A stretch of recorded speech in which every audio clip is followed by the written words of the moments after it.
Movie की शुरुआत होती है और हमें दिखाया जाता है दो लड़कियों को जो कि बेस्ट फ्रेंड होती हैं और जिसका नाम हंटर और बेकी होता है। ये दोनों लड़कियां 2000 फीट ऊंचे टावर पे फंस जाती हैं। अब यहाँ इन दोनों के फ़ोन में कोई नेटवर्क भी नहीं होता है, इसलिए वो किसी को कॉल भी नहीं कर पाती हैं। और सबसे ख़राब बात तो ये होती है कि ये टावर रेगिस्तान के बीचों बीच होता है, जहाँ पे आमतौर पर लोग नहीं होते। और हाल तो इतना ख़राब था कि अगर इन दोनों में से कोई नींद लेने की कोशिश भी करती तो इन दोनों के पास गिद्ध आकर इनका गोश्त खाने लगते थे।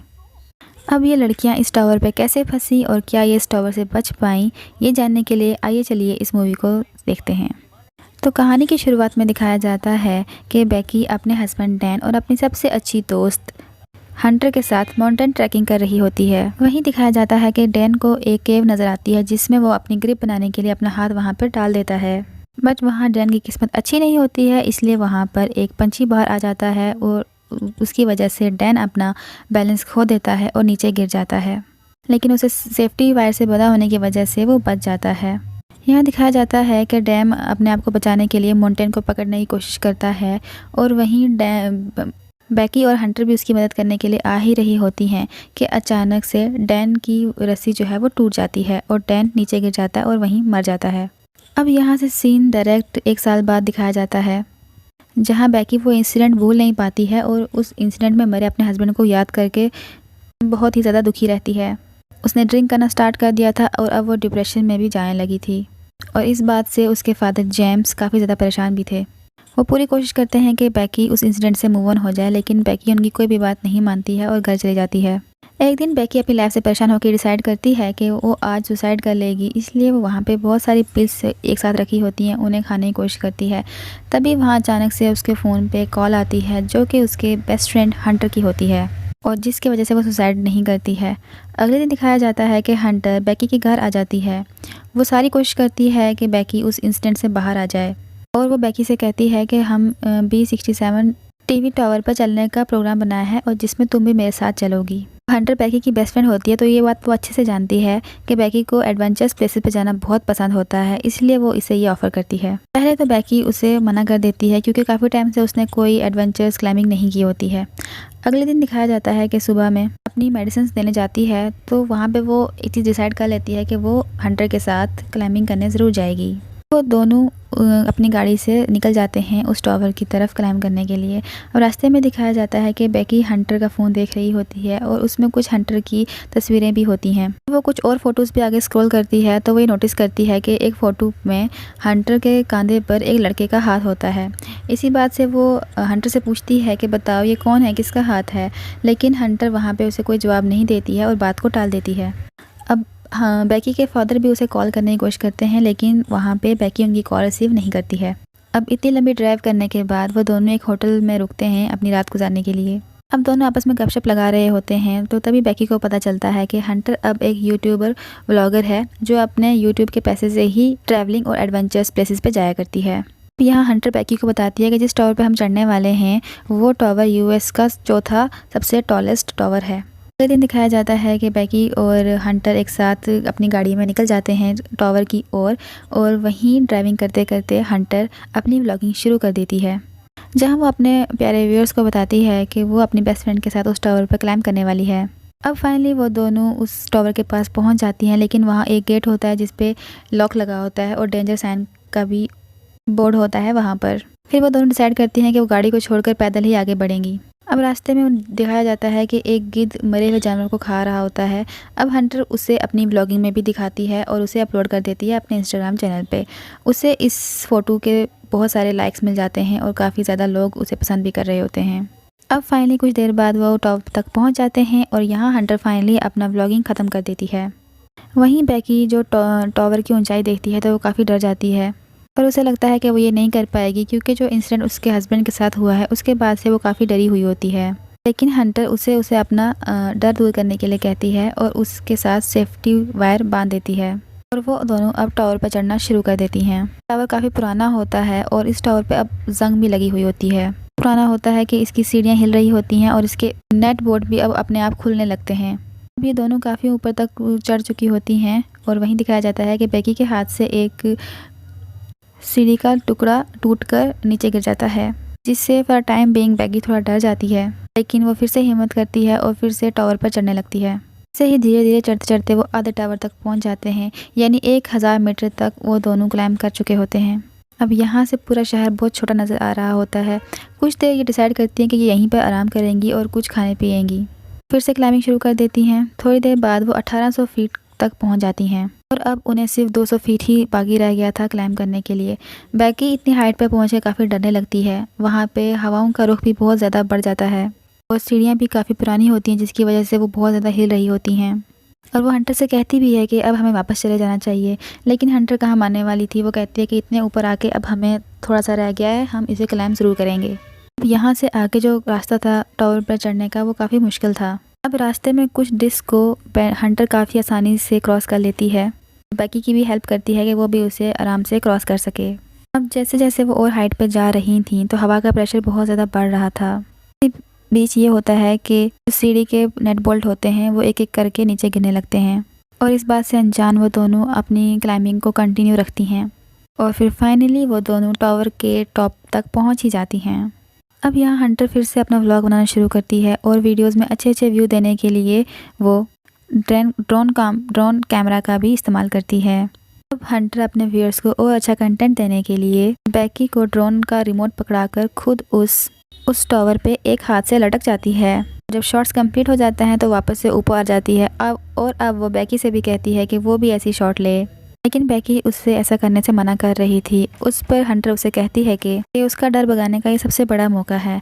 इसके बाद बैकी भी ऐसा ही करती है और हंटर का हाथ के सहारे वो टावर के ऊपर वही सेम स्टंट परफॉर्म करती है और हंटर उसे रिकॉर्ड कर रही होती है। इसके बाद वो दोनों दोबारा से टावर पर आ जाते हैं और काफ़ी खुश हो जाते हैं कि वो ने फाइनली ये काम कर ही लिया। यहाँ दिखाया जाता है कि बैकी अपने हस्बैंड डैन की अस्थियाँ लेके वहाँ आई थी और उस हस्बैंड को याद करते करते वो उसकी अस्थियाँ वहाँ पे बहा देती है और कुछ देर वो दोनों रोती भी हैं।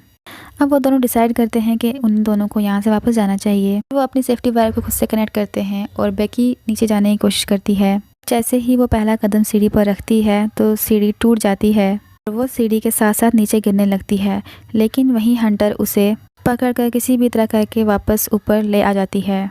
यहाँ बैकी मौत के मुंह से वापस आई होती है, इसलिए वो बहुत ज़्यादा ज़ोर ज़ोर से रोने लगती है। और जब वो नीचे देखती है तो उन्हें पता चलता है कि उनके नीचे उतरने के लिए अब कोई भी सीढ़ी वहाँ पर नहीं रही है। अब वो दोनों अपने फ़ोन को चेक करती हैं, लेकिन उनके फ़ोन में कोई नेटवर्क नहीं होता है और जो उनका बैग होता है वो भी नीचे टावर पर ही रह जाता है, जिसमें कि उनके खाने पीने का सामान था। अब वहीं पे एक बॉक्स होता है जिसको वो खोलते हैं और उन्हें पता चलता है कि वहाँ पे एक दूरबीन और एक फ्लेयर गन होती है। कुछ टाइम बाद बैकी को गुस्सा आने लगता है और वो हंटर पर भड़कने लगती है, लेकिन हंटर उसे शांत करने की कोशिश करती है, ये कहते हुए कि सीढ़ियों को नीचे गिरने की आवाज़ से हो सकता है कोई यहाँ पे हमारी हेल्प करने के लिए आ जाए और अभी हमें सिर्फ एक ही काम करना है और वो है इंतज़ार करने का जब तक कि कोई यहाँ पे आ नहीं जाता। तभी हंटर ये नोटिस करती है कि नीचे गिरने की वजह से बैकी के पैर पे एक चोट लगी थी और उससे काफ़ी ज़्यादा खून भी बह रहा था और यहाँ हंटर अपनी शर्ट बैकी के पैर पे लगा देती है। अब कुछ देर बाद वो दोनों आपस में बात करने लगती हैं और बैकी हंटर से पूछती है कि उसने व्लॉगिंग क्यों शुरू करी और वो गलती से वहाँ डैन का नाम ले लेती है। सुन के बैकी को थोड़ा सा शक बैठ जाता है हंटर के रिलेटेड। अब हंटर को ये आइडिया आता है कि वो अपने फ़ोन पर एक हेल्प मैसेज टाइप करेंगे और उसे नीचे फेंक देंगे रस्सी से लटका कर, यही सोच कर कि शायद नीचे जाने पे फ़ोन पे सिग्नल आ जाए, लेकिन ऐसा नहीं होता है कि उनकी ये कोशिश नाकामयाब हो जाती है। उसके बाद उन्हें लगता है कि ज़मीन पे तो नेटवर्क होगा ही, इसलिए हंटर अपने शूज़ में फ़ोन को डाल कर नीचे फेंक देती है। अब यहीं बैकी का ध्यान अचानक से हंटर के पैर पे पड़ता है जहां उसने 143 का टैटू बनाया होता है, जिसे देख के उसे ये याद आता है कि उसका हस्बैंड डैन उसे आई लव यू नहीं बल्कि हमेशा 143 का इस्तेमाल कराया करता था। लेकिन अभी बैकी इस चीज़ को भी इग्नोर करके इस टावर से नीचे उतरने के बारे में ज़्यादा सोचती है। आगे दिखाया जाता है कि हंटर ने जो शूज़ में फ़ोन डाल के नीचे फेंका था और वो पूरी तरीके से डिस्ट्रॉय हो चुका था, ये प्लान भी फेल हो चुका था। दिखाया जाता है कि 2 आदमी शाम के वक्त वहाँ पे आए होते हैं सैर सपाटे के लिए। उन्हें देख के ये दोनों डिसाइड करती हैं कि थोड़ा अंधेरा होने पर वो अपनी फ्लेयर गन जलाकर उनसे हेल्प मांगेंगी। कुछ देर बाद रात हो जाती है और बैकी फ्लेयर गन का यूज़ करती है, जिससे वो 2 आदमी उन्हें देख लेते हैं। यहाँ बैकी और हंटर चिल्ला चिल्ला के बोलते हैं कि हमारी हेल्प करो, लेकिन वो 2 आदमी थोड़ा आगे जाकर इन दोनों की गाड़ी उठाकर उसे चोरी करके ले जाते हैं और ये सब कुछ ये दोनों अपनी दूरबीन से देख रही होती हैं। अब अब ये देख के वो दोनों बहुत ज़्यादा नाउम्मीद हो जाती हैं और काफ़ी ज़्यादा दुखी भी हो जाती हैं और अब ना ही उनके पास कोई आइडिया आ रहा था कि उन्हें अब क्या करना चाहिए। और अब यहाँ बेकी हंटर से पूछ ही लेती है कि उसके पैर पे ये टैटू कैसा है। यहाँ हंटर बेकी से ये रिवील करती है कि उसका डैन के साथ 6 मंथ तक अफेयर रहा था। इसके लिए वो उससे माफ़ी भी मांगती है कि उसने उसे ऐसा नहीं करना चाहिए था, उसने काफ़ी बड़ी गलती भी करी। हंटर उसे बताती है कि डैन उसे अच्छा लगता था, वो उसे प्यार भी करती थी, लेकिन डैन ज़्यादा प्यार बेकी से ही करता था, इसलिए उसने डैन से जल्दी ब्रेकअप भी कर लिया था। अब बेकी इस बात से काफ़ी ज़्यादा परेशान हो जाती है कि उसकी बेस्ट फ्रेंड और उसका हस्बैंड दोनों ही उसे चीट कर रहे थे। अब अगले दिन बेकी अपना फ़ोन चेक करती है और रियलाइज़ करती है कि इस टावर पर चढ़े उन्हें 24 घंटे हो चुके हैं। अब चूँकि उन्हें काफ़ी ज़्यादा भूख भी लगी होती है और प्यास भी लगी होती है, इसलिए हंटर ये डिसाइड करती है कि वो नीचे डिस्क पे जाकर उस बैग को लेकर आएगी। इसके लिए वो सेफ्टी रोप को टावर पर बांधकर नीचे उतरने लगती है, लेकिन डिस्क से थोड़ी दूर पर वो रस्सी छोटी पड़ जाती है। हंटर बैग नहीं पकड़ पा रही होती है। अब हंटर को कुछ समझ में नहीं आ रहा होता है, इसलिए वो अपनी बड़ी रस्सी को खोलकर उस पर लटक कर जंप लगाती है डिस्क के ऊपर। वहाँ से बैग को उठाती है, उसमें से पानी की बोतल निकालती है और उसे पीने लगती है। उसके बाद वो अपनी सेल्फी स्टिक की मदद से बैग को रस्सी के साथ लिपटा देती है, खुद भी जंप लगा के उस रस्सी को पकड़ लेती है। तभी बेकी उसे ऊपर खींचना शुरू कर देती है। हंटर भी ऊपर चढ़ने लगती है और वो वहाँ ऊपर चढ़ ही रही होती है कि उसके हाथ से रस्सी फिसल जाती है और वो नीचे जाके गिर जाती है। ये देखकर बेकी की धड़कन एकदम से काफ़ी ज़्यादा बढ़ जाती है। अपने हस्बैंड को खोने के बाद अब वो अपनी बेस्ट फ्रेंड को नहीं खोना चाहती थी और जैसे ही बेकी डरी हुई नीचे देखती है तो उसे हंटर रस्सी पे दोबारा से दिखाई देती है। अब ये होता है कि हंटर के हाथों पे काफ़ी चोट लगी होती है, लेकिन बेकी पूरी अपनी जान लगा के उसे टावर तक ले ही आती है। थोड़ी देर बाद बेकी एक हेल्प नोट लिखकर ड्रोन में फंसा देती है और उसे होटल तक पहुंचाने की कोशिश भी करती है, लेकिन यहाँ ड्रोन में बैटरी कम होती है और वो ज़्यादा दूर तक नहीं जा पाता है। दोनों फिर से हेल्पलेस हो जाती हैं। यहाँ रात में बेकी को एक डरावना सपना आता है। हंटर की उस टावर पर ही मौत हो गई है और गिद्ध उसे खा रहे हैं। करके उठती है, उसे पता चलता है कि ये बस एक पूरा सपना ही था। अगली सुबह बेकी को ये आइडिया आता है कि वो टावर के ऊपर लगी लाइट से ड्रोन को चार्ज कर सकती है। वहाँ टावर पर चढ़कर प्लग लगाती है तो वो यहाँ पर रियलाइज़ करती है कि वो प्लग काफ़ी ज़्यादा लूज़ होता है, इसलिए बेकी को ऊपर लटके ही उस चार्जर को पकड़े देना था जब तक कि ड्रोन की बैटरी फुल चार्ज नहीं हो जाती। इतनी देर चार्जर को पकड़े रखने की वजह से बेकी के हाथ सुन्न पड़ जाते हैं और वहाँ पे गिद्ध भी आने लगती हैं जो अब बेकी पर अटैक करने लगते हैं, जिससे जो बेकी के हाथ में एक बैग होता है वो नीचे गिर जाता है। थोड़ी देर बाद ड्रोन फुल चार्ज हो जाता है, बेकी नीचे आ जाती है। इसके बाद वो ड्रोन को होटल तक पहुंचाने की कोशिश करती है और वो कामयाब भी होने लगती है कि होटल से पहले ही एक गाड़ी से उसका टक्कर हो जाता है ड्रोन का और वो डिस्ट्रॉय हो जाता है। उन्हें अब ड्रोन कैमरा से भी कुछ नज़र नहीं आ रहा था। ये देख के अब दोनों बहुत ज़्यादा होपलेस हो जाती हैं, क्योंकि अब वो जान गई थी कि उनके पास बचने का और कोई भी ऑप्शन नहीं है। दोनों थकी हारी टावर पर ही बैठ जाती हैं। अब शाम का वक्त होता है तो मौसम बहुत ज़्यादा ख़राब होने लगता है, जिससे उनका ज़िंदा रहना और भी मुश्किल हो गया था। यहाँ पे बेकी को नींद आ रही होती है और वो सोने लगती है, लेकिन हंटर उसे सोने से मना करती है, क्योंकि जैसे ही वो सोएंगे कि उन पे हमला करना शुरू कर देंगे। अब बेकी हंटर से उसका दूसरा जूता भी मांगती है ताकि इस बार वो अपना फ़ोन डाल के नीचे हेल्प मैसेज भेज सके। वहीं हंटर उसे ये कहती है कि मेरा जूता तो नीचे डिस्क पर ही गिरा हुआ है। यहाँ से इस कहानी में एक बड़ा ट्विस्ट आता है। हमें ये पता चलता है कि जब हंटर नीचे गिरी थी उसकी मौत डिस्क पर ही हो गई थी और उसके बाद से बेकी अकेले ही सर्वाइव कर रही होती है। बेकी को हेलुसिनेशन होने लगे थे, जिसमें वो हंटर को अपने आसपास ही पाती है। अब रात में बेकी तूफान में सर्वाइव करने के बाद अपने फादर के लिए एक वीडियो मैसेज रिकॉर्ड करती है, जिसमें वो ये बताती है कि वो वापस घर आना चाहती है। एक दिन जब बेकी टावर पर सोई होती है तो एक गिद्ध आकर बेकी की चोट पे से मांस खाने लगता है। अब ऐसा होता है कि बेकी को काफ़ी ज़्यादा भूख लगी होती है, इसीलिए वो उस गिद्ध को ज़ोर से पकड़कर टावर के मैटर से उसे जान से मार देती है और उसे खाने लगती है। उसे खा के उसे कुछ एनर्जी मिलती है। वह वहाँ रस्सी के सहारे नीचे डिस्क पर उतरने की कोशिश करती है और जहाँ उसे हंटर की डेड बॉडी भी मिलती है। इसके बाद दिखाया जाता है कि वो अपने डैड जेम्स को मैसेज करती है कि वो इस टावर पर फंसी हुई है। फिर वो अपने फ़ोन को हंटर के जूते में डाल देती है, लेकिन इस बार वो जूते को डायरेक्टली नीचे नहीं फेंकती, बल्कि हंटर की बॉडी में जूते को डालकर उसकी बॉडी के साथ नीचे फेंक देती है।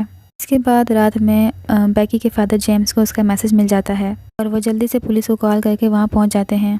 अब जैसे ही वो वहाँ पहुँचता है तो देखता है कि पुलिस एक डेड बॉडी को कवर कर रही होती है। देख के उसे लगता है कि ये उसकी बेटी की बॉडी है।